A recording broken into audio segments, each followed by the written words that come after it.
Guys, ngayon tuturuan ko kayo kung paano maglagay ng tubig sa 2-story tank pagka nahirapan kayo maglagay. Ganito lang guys, ito yung gapi tank natin, ito yung mga male full black gapi, at nilagyan ko ng ritaso na glass para dyan isabit yung,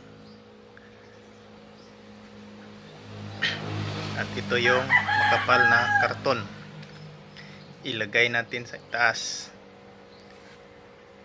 Yan, para pag ano natin sa tank hindi maubos yung tubig. Yan, ganito.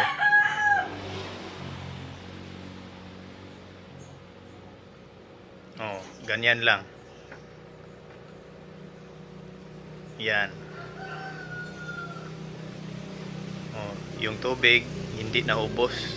Kunin natin yung makapal na karton o yung mga gapis natin, lumabas na.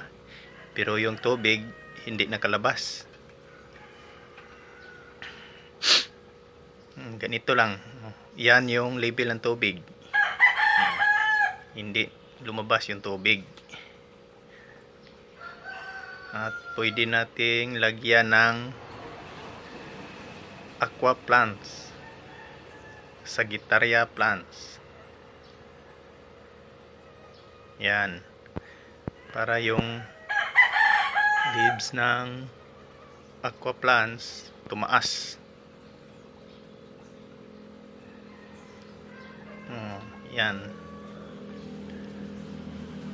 Thank you guys. Thank you for watching.